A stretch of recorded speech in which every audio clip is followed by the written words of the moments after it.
रुक करेंगे। दिल्ली में बीजेपी की बड़ी बैठक हुई है। एमपी पर बनी है, बता दें, रणनीति मंत्रियों के नाम पर भी चर्चा लगातार हुई है। इस बैठक में सीएम समेत दिग्गज नेता इस बैठक में मौजूद रहे। चूंकि मंत्रिमंडल के विस्तार को लेकर लगातार मध्य प्रदेश में चर्चा चल रही है, ये चर्चा दिल्ली तक जा पहुंची। सीएम जैसे ही पहुंचे तमाम दिग्गज नेता नजर आए हैं। जेपी नड्डा के आवास पर बैठक हुई। आपको बताएं कि मंत्रियों के नामों को लेकर मुहर भी लगी है। सूत्रों के हवाले से खबर पहले भी थी कि एक लिस्ट पहुंची है वरिष्ठ नेताओं के पास। उस पर हो सकता है कि मंथन चले कल, और हो सकता है कि बातचीत इस चीज को लेकर ही हुई हो। करीब 2 घंटे तक बैठक चली। देर रात भोपाल रवाना हुए सीएम डॉक्टर मोहन यादव। जाते हुए संघ के पदाधिकारियों से भी मुलाकात की है।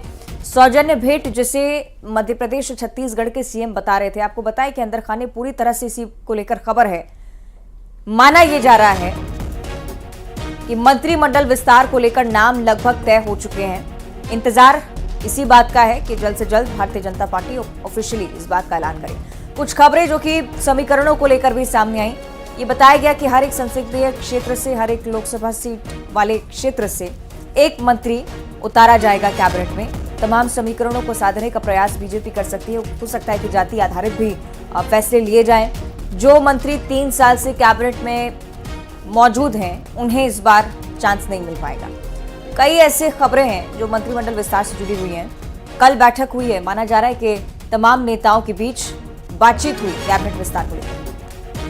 तो आखिर किस नाम पर मुहर लगती है, तो देखने वाली बात होगी। चूंकि इतने सारे दिग्गज मैदान में हैं, हमने ये भी देखा सीएम की रेस में भी इतने सारे दिग्गज थे, चूंकि उन्हें ये मौका बड़ा नहीं मिला। अब आखिर मंत्रिमंडल में कहाँ उन्हें जगह मिलती है या कुछ और उन्हें जिम्मेदारी सौंपी जाती है, ये तो देखने वाली बात होगी। पर अब संभावना है कि नामों को तय कर लिया गया है, मुहर लग चुकी है, बस अब ऐलान करना बाकी है। और यही उम्मीद जताई जा रही है कि जल्द से जल्द अब नाम सामने आ जाएंगे। हालांकि ये भी कहा जा रहा है कि अभी पूरी तरह से मंत्रिमंडल का विस्तार नहीं होगा। हो सकता है कि अभी कुछ विभागों के मंत्रियों का जो है नाम फाइनल किया जाए और उसके बाद आगे की प्रोसेस होगी।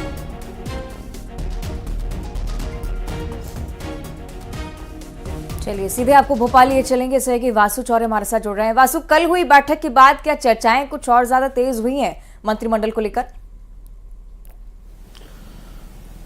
निश्चित तौर पर देखिए, मध्य प्रदेश में सरकार अब जो है उसका विस्तार होना है, यानी कि मंत्रिमंडल बनना है। फिलहाल मध्य प्रदेश में मुख्यमंत्री मोहन यादव, डिप्टी सीएम जगदीश देवड़ा और राजेंद्र शुक्ल तमाम जिम्मेदारियों को संभाल रहे हैं और नतीजे आए भी अब काफी समय हो चुका है। बीजेपी लगातार मंत्रिमंडल को लेकर मंथन कर रही है और जो नाम सामने आए हैं उनको लेकर आला कमान से भी जो चर्चा है वो जारी है। बीजेपी एक ऐसे मंत्रिमंडल की तलाश में है जो सत्ता संगठन के बीच समन्वय बना सके और इसके साथ साथ जो ब्यूरोक्रेसी है, यानी कि जो प्रशासन को चलाने वाले लोग हैं, उनसे भी बेहतर रूप से डील कर सके। इसके अलावा तमाम क्षेत्रीय, जातीय और सियासी समीकरणों को पूरा करने वाला जो मंत्रिमंडल है वो बनाया जाए। इसके लिए तमाम अलग अलग फॉर्मूलेज भी जो है वो सामने आते रहे हैं, जिसमें आप बात करें तो युवाओं को, नए चेहरों को नए जगह देने की बात हो, अनुभवी नेताओं के साथ तालमेल बैठाने की बात हो, या फिर हर लोकसभा क्षेत्र से, हर संसदीय क्षेत्र से एक मंत्री देने की बात हो। ये तमाम सारी बातें और तमाम सारी जो अटकलें हैं वो सामने आती रही हैं। लेकिन देखना होगा कि कब तक आखिर मंत्रिमंडल का जो गठन की खबर है वो आती है। हालांकि कल एक महत्वपूर्ण बैठक हुई। मोहन यादव जो मध्य प्रदेश के मुख्यमंत्री हैं, उन्होंने तमाम बीजेपी के आला नेताओं से, दिग्गज नेताओं से बातचीत की है, चर्चा की है और ये भी जरूर माना जा रहा है कि फाइनल ड्राफ्ट जो है वो तैयार हो गया है। कुछ मंत्रियों के लिए जो जगह है वो मंत्रिमंडल में फिलहाल खाली भी छोड़ी जा सकती है, ताकि बाद में मंत्रिमंडल का विस्तार आवश्यकता अनुसार किया जा सके। लेकिन इसमें एक बात तो तय है कि आने वाले लोकसभा के जो चुनाव होने हैं उसका रिफ्लेक्शन जरूर इस मंत्रिमंडल में दिखेगा, ताकि आने वाले लोकसभा चुनाव में पॉलिटिकल माइलेज भी बीजेपी उसके जरिए ले सके। आज हालांकि मध्य प्रदेश की विधानसभा का 16वीं विधानसभा का पहला सत्र भी आज से शुरू होने जा रहा है और कयास यही लगाए जा रहे हैं कि संभवतः आज या कल में जो मंत्रिमंडल है उसके नाम जो है वो सामने आ सकते हैं। जी ठीक, बहुत बहुत शुक्रिया फिलहाल वासु जानकारी को साझा करने के लिए। आप लगातार बने रहिएगा, फिर आपके पास लौटेंगे। और मध्य प्रदेश विधानसभा का चूंकि वासु भी जिक्र करें तो आपको बताएं कि आज से विशेष सत्र का आगाज हो रहा है। सुबह 11 बजे से आपको बताएं कार्यवाही शुरू होगी, लेकिन उसके बाद सबसे पहले जो क्रम आप देखेंगे इस बार विधानसभा में, दिवंगतों को श्रद्धांजलि दी जानी है और आज की खास तस्वीर उस पर टिकी हुई जब नव निर्वाचित सदस्य सूची पटल पर जिनकी रखी जानी है और शपथ ग्रहण समारोह खासतौर पर आज देखने को मिलेगा। तो नवनिर्वाचित विधायक जो हैं शपथ लेंगे और प्रोटेम स्पीकर दिलाएंगे इन्हें शपथ। खास कार्यक्रम आज का रहेगा। आज और कल विधानसभा सदस्यों की शपथ होगी। तीसरे दिन विधानसभा अध्यक्ष का निर्वाचन और राज्यपाल का अभिभाषण होगा। वासु लगातार हमारे साथ जुड़े हुए हैं। वासु, सत्र की शुरुआत हो रही है, कितना खास रहेगा, क्या क्या मुद्दे रहने वाले हैं, बताइए विस्तार से। निश्चित तौर पर देखिए, मध्य प्रदेश में नई सरकार का गठन हुआ है, 16वीं विधानसभा का गठन हुआ है। 16वीं विधानसभा का आज पहला सत्र है। शीतकालीन सत्र से इस पूरी विधानसभा की जो शुरुआत है वो होने जा रही है। सुबह 11 बजे विधानसभा की कार्रवाई शुरू हो जाएगी। सबसे पहले दिवंगत नेताओं को और जो हस्तियां हैं जिन्होंने देश के, प्रदेश के विकास में या फिर सामाजिक क्षेत्र में अहम भूमिका निभाई, उनको श्रद्धांजलि जो है वो अर्पित की जाएगी। उसके बाद नवनिर्वाचित सदस्यों की सूची जो है उसको पटल पर रखा जाएगा और इसके बाद विधायकों की शपथ ग्रहण का जो पूरा कार्यक्रम है वो शुरू होगा। आज के पहले दिन यही 3 काम जो है वो कार्यसूची में सामने आए हैं। इसके अलावा अगर कल की बात करें तो कल भी जो शपथ ग्रहण है विधायकों का वो जारी रहने वाला है। 20 तारीख को यानी कि परसों के दिन जो स्पीकर हैं उनका निर्वाचन होगा। जिस तरीके से सदन में अभी संख्या है, बीजेपी के 163 विधायक है, कांग्रेस के पास महज 66 विधायक हैं, तो निश्चित तौर पर संख्या बल के आधार पर कोई संशय वाली बात नहीं है। बीजेपी की ओर से जो कैंडिडेट सामने होंगे वही स्पीकर के रूप में चयनित होंगे और बीजेपी ने नरेंद्र सिंह तोमर का नाम इसके लिए आगे रख दिया है। तो नरेंद्र सिंह तोमर मध्य प्रदेश के विधानसभा अध्यक्ष 20 तारीख को चुने जा सकते हैं और इसके अलावा 21 तारीख का भी जो दिन है, कांग्रेस की भूमिका पे अगर बात करें तो कांग्रेस ने कहा है कि हम जनता की बात जो है वो सदन में रखने का काम करेंगे और कांग्रेस आज पहले ही दिन एकजुटता का परिचय देने की जरूर कोशिश कर रही है। आज कांग्रेस के तमाम जो विधायक हैं वो पीसीसी में जुटेंगे और सुबह 10 बजे सीएलपी लीडर उमंग सिंघार के साथ एक साथ विधानसभा के लिए रवाना होंगे। तो नए नेता प्रतिपक्ष के साथ विधायक एक साथ खड़े नजर आएंगे। तो ये भी एक कहीं ना कहीं मैसेज देने की कोशिश कि हम लोग एकजुट हैं, साथ में हैं। और यही बात खास भी है कि दलों और राजनीति से उठकर अगर देखा जाए तो विकास की नई इबारत लिखने के लिए 16वीं विधानसभा तैयार। बहुत शुक्रिया आपका वासु, ये जानकारी साझा करने के लिए। और अब आगे बढ़ते हैं। कांग्रेस दफ्तर में कांग्रेसी जुटने वाले हैं। जी हां, कांग्रेसी विधायक जुटेंगे, एक साथ विधानसभा जाएंगे। उमंग सिंघार विधायकों की अगुवाई भी करेंगे। नेता प्रतिपक्ष हैं उमंग सिंघार। बेहद खास दिन होने वाला है। कांग्रेस दफ्तर में कांग्रेसी जुटने वाले हैं, कांग्रेस विधायक जुटेंगे। कुछ परिवर्तन इस संगठन में आपने देखे, उस परिवर्तन को धरातल पर उकेरने का समय अब आ चुका है। कांग्रेस दफ्तर में सबसे पहली मुलाकात विधायकों की तमाम नवनिर्वाचित विधायक उमंग सिंघार की मौजूदगी में, उन्हीं की अगुवाई में विधानसभा का रुख करेंगे, जो कि नेता प्रतिपक्ष के तौर पर एक ऐसा नया चेहरा कांग्रेस के पास जिससे तमाम उम्मीदें विधायकों की, कांग्रेसियों की जुड़ी हुई हैं। एक साथ विधानसभा पहुंचने वाले हैं विधायक। नेता प्रतिपक्ष उमंग सिंघार लीड करते हुए आपको नजर आएंगे इस बार कांग्रेस को। कुछ और नए चेहरे, कुछ और नए परिवर्तन संगठन स्तर पर कांग्रेस में आप देख सकेंगे। लेकिन फिलहाल चर्चा महज विधानसभा को लेकर। और दिल्ली पहुंचे डिप्टी सीएम राजेंद्र शुक्ला ने न्यूज 18 से भी खास बातचीत की। उन्होंने एमपी कांग्रेस के नए अध्यक्ष जीतू पटवारी पर निशाना साधा है। जीतू पटवारी के ईवीएम पर उठाए गए सवाल पर उन्होंने कहा कि जीतू पटवारी ईवीएम पर सवाल उठा रहे हैं जो कि हंसी के पात्र बन चुके हैं।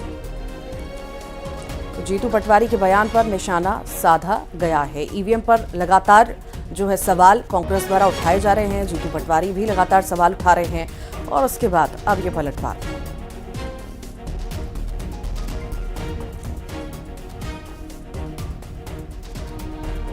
बैठक में हिस्सा लेना है, वो बैठक कहाँ पे है अभी चर्चा होने के बाद ही मालूम पड़ेगा। सर, 3 ऐसी प्राथमिकताएं जो राजेंद्र शुक्ला जी ने विंध्य के लिए सोची हो, मध्य प्रदेश के लिए सोची और डिप्टी सीएम के तौर पर जो कार्य आपको करने हो। देखिए, विंध्य बहुत तेजी के साथ 18 वर्ष के भारतीय जनता पार्टी के शासनकाल के सुशासन के कारण बहुत आगे बढ़ा है।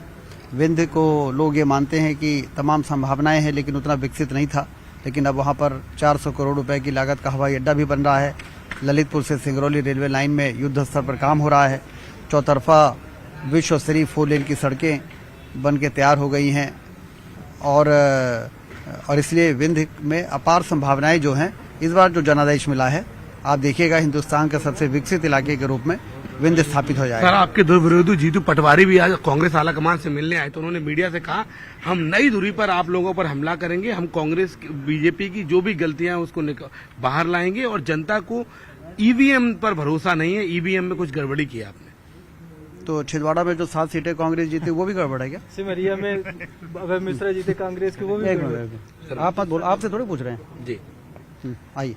तो सर ईवीएम की बात उन्होंने आज की, लेकिन वो ये भी कह रहे हैं कि अपने युवा नेतृत्व को मौका देंगे अब मध्य प्रदेश में कांग्रेस। तो वो उनको जो करना है करें, उसमें कोई दिक्कत नहीं। तो ये थे मध्य प्रदेश के डिप्टी सीएम राजेंद्र शुक्ला, जिनका साफ तौर पर कहना है कि अब विंध्य का, मध्य प्रदेश का विकास होना है। और जिस तरीके से जीतू पटवारी ने ईवीएम को लेकर सवाल उठाए थे, उस पर उन्होंने कहा कि जो छिंदवाड़ा में 7 सीटें जीती हैं उसको लेकर कांग्रेस और जीतू पटवारी क्या कहेंगे। मेरे सहयोगी सोनू मंडल के साथ शिवम प्रताप, नेटवर्क 18 दिल्ली। और ग्वालियर की बात कर लेते हैं, जहां पर एबीवीपी छात्रों का लगातार हंगामा हम देख रहे हैं। छात्रों की जमानत पर आज सुनवाई होनी है। जेल में बंद है एबीवीपी के 2 छात्र, हाईकोर्ट में आज इस पर सुनवाई भी होगी। तो जेल में बंद हिमांशु श्रोत्रिय और सुकृत शर्मा की जमानत पर सुनवाई। उससे पहले आपने प्रदर्शन देखा एबीवीपी के छात्रों का। 2 दिनों से निरंतर हड़ताल चल रही है। वीसी को अस्पताल ले जाने के लिए जज की गाड़ी लेकर ये छात्र गए थे। जीआरपी के छात्रों के खिलाफ एफआईआर भी दर्ज हुई, लेकिन सीएम डॉक्टर मोहन यादव के निर्देश पर अब सीआईडी इस मामले की जांच करेगी। बड़ी बात यह कि पत्र एक पहुंचा है शिवराज सिंह चौहान की तरफ से भी। उन्होंने माफी भी मांगी है, कहा है कि माफ कीजिएगा मिलॉर्ड, लेकिन गाड़ी चुराना मंशा नहीं थी, महज वीसी की जान बचाने के लिए तत्परता बरतनी थी, इसलिए उनकी गाड़ी लेकर पहुंचे। गिरफ्तारी दोनों ही छात्रों की और उसके बाद एबीवीपी का ये प्रदर्शन, जिसमें जमानत को लेकर तो आज फैसला हो गई, लेकिन छात्रों को छुड़ाने के लिए ये कोशिश साथी छात्रों की। और कई दिन बीत चुके हैं, इसी तरह का ये जो है प्रदर्शन चल रहा है। जानकारी लेंगे, सहयोगी सुशील कौशिक हमारे साथ जुड़ गए हैं। सुशील, एबीवीपी छात्रों का हम देख रहे हैं कि लगातार प्रदर्शन हो रहा है और न्याय की मांग भी उनके द्वारा की जा रही है। आज सुनवाई भी है, क्या लगता है कैसी तस्वीर देखने को मिल सकती है? बिल्कुल सही बात है। देखिए, करीब 1 सप्ताह हो चुका है। ये 2 छात्र हिमांशु श्रोती और सुकृत शर्मा दोनों ही जेल में बंद है और आज इनके मामले में हाई कोर्ट में जमानत याचिका लगी है, जिस पर सुनवाई होगी। आपको बता दें कि इन दोनों के खिलाफ जो केस दर्ज था उसमें जमानत सबसे पहले सेशन कोर्ट में लगाई गई थी, लेकिन वहां से जमानत खारिज कर दी गई। यही वजह कि आज इनकी जमानत याचिका हाईकोर्ट में सुनवाई होगी और माना जा रहा है कि आज इनको जमानत मिलने की पूरी संभावना है, क्योंकि इस मामले में मानवीय पहलू भी सामने आया है। क्योंकि वीसी की जान बचाने के लिए इन्होंने जज की गाड़ी लेकर अस्पताल गए थे वीसी को लेकर, और इसी के लिए जीआरपी ने इन पर केस दर्ज कराया था। हालांकि 3 दिन पहले मध्य प्रदेश के सीएम मोहन यादव ने भी इस मामले में सीआईडी जांच के निर्देश दिए थे। तो आज इस मामले को जीआरपी से लेकर सीआईडी को भी सौंपा जाएगा शाम तक। तो मामला अब सीआईडी की जांच के दायरे में होगा और माना जा रहा है कि आज जो है मानवीय पहलू के आधार पर इन दोनों छात्रों को जमानत मिलने की पूरी संभावना है हाई कोर्ट में। ठीक है, बहुत शुक्रिया आपका सुशील जानकारी के लिए। और अगली बड़ी जानकारी टीकमगढ़ से, जहां दबंगों का कहर देखने को मिला है। पति पत्नी की लाठी से मारपीट हुई है और बाल नहीं काटने पर यह विवाद हुआ है। पुलिस ने मामला फिलहाल दर्ज कर लिया। पलेरा थाना क्षेत्र का ये पूरा मामला है। तो ये मारपीट की तस्वीरें जो हैं सामने आई हैं टीकमगढ़ से, जहां पर दबंगों का कहर देखने को मिला। पति पत्नी की लाठी डंडों से पिटाई की गई। ये तस्वीर आपके सामने टीकमगढ़ की, जहां पर बाल नहीं काटने पर विवाद की स्थिति निर्मित हो गई और देखते देखते विवाद इतना ज्यादा बढ़ गया कि मारपीट पर ये सब उतारू हो गए। टीकमगढ़ की फिलहाल हम बात कर रहे हैं। पुलिस ने मामला दर्ज कर लिया है और जांच भी जारी है। तो पति पत्नी की लाठी डंडों से पिटाई की गई है बाल नहीं काटने पर। बताया जा रहा है बाल नहीं काटने पर यह विवाद शुरू हुआ और देखते ही देखते मारपीट तक पहुंच गया।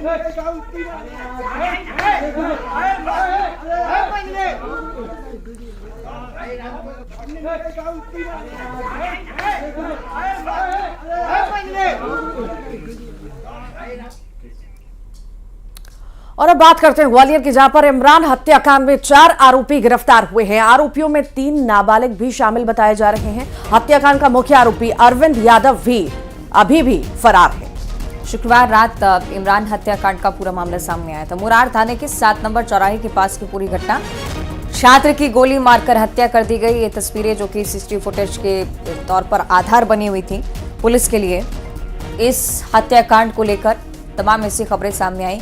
दो गुटों के बीच विवाद था, उसके बाद एक युवक बीच बचाव के लिए पहुंचता है, उसके साथ भी मारपीट की जाती है। बड़ी सफलता लेकिन पुलिस के लिए कि चारों आरोपी अब पकड़े जा चुके हैं। एक आरोपी की पहली गिरफ्तारी हो गई थी, उसके बाद की ये तस्वीरें। मारपीट देर रात तक चली है, वजह क्या रही पता लगाने का प्रयास पुलिस की तरफ से।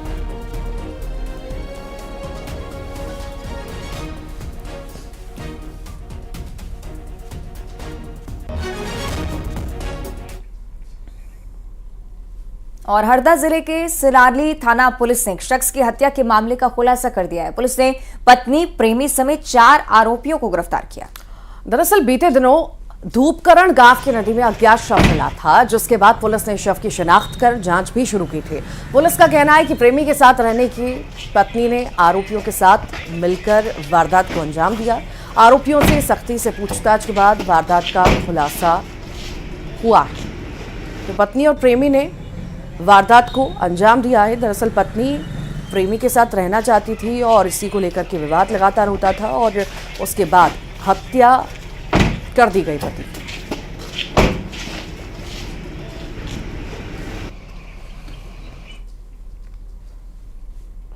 और बात खरगोन जिले की, जहां पर खरगोन जिले में आए 3 चोरी के ये मामले आपको बताते हैं। ताजा मामला बजरंग नगर का है, जहां चोरों ने सुने मकान में दिन दहाड़े लाखों रुपए पार कर दिए। जानकारी के मुताबिक चोरों ने मकान का ताला तोड़कर 13 लाख रुपए के गहने और 2 लाख रुपए चुराकर वो फरार हुए थे। वारदात के दौरान घर वाले भी बाहर पहुंचे हुए थे। तो वापस जैसे ही वो लौटते हैं तो परिजनों को इस घटना का पता चलता है, सूचना पुलिस तक पहुंचती है। पुलिस की तरफ से मामला दर्ज किया गया है। घर की तस्वीरें आप देखिए, किस तरह से पूरा सामान बिखरा हुआ था, उथल पुथल मची हुई थी। अंदाजा इस बात को लेकर पहले ही परिवार को हो गया था कि शायद चोरी हुई है, और जैसे ही पुलिस यहाँ पर पहुंची इस पूरी बात की पुष्टि। हालांकि मामला दर्ज किया पुलिस ने, लेकिन बड़ी बात यह कि अलग अलग चोरी के मामले लगातार खरगोन से सामने आना सीधे सवाल भी खड़े करते हैं कानून व्यवस्था पर। वहाँ 16 सोमवार उद्यापन कल ननन के घर।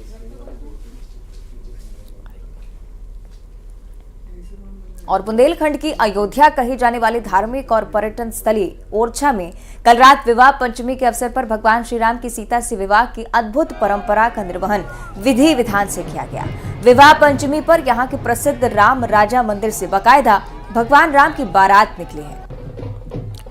जनकपुरी के लिए गाजे बाजे के साथ बारात निकाली गई, जिसमें भगवान राम राजा सरकार अपने अनुजों के साथ सुशोभित रहे और इस दौरान बाहर श्रद्धालु बाराती के रूप में शामिल होकर जनकपुरी की ओर रवाना हुए, जहां बारात के जनकपुरी पहुंचने पर श्री राम सीता का पाणी ग्रहण संस्कार विधि विधान से संपन्न हुआ।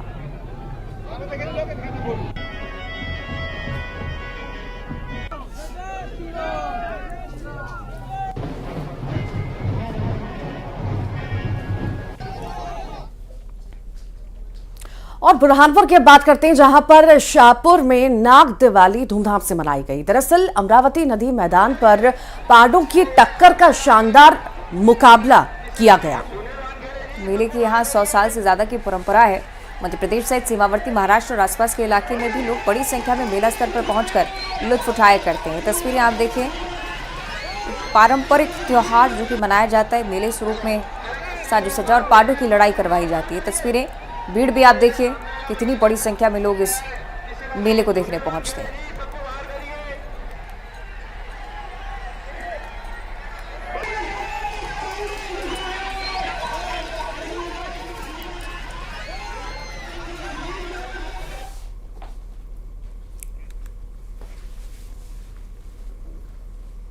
और इसी के साथ इस बुलेटिन में इतना है। नमस्कार।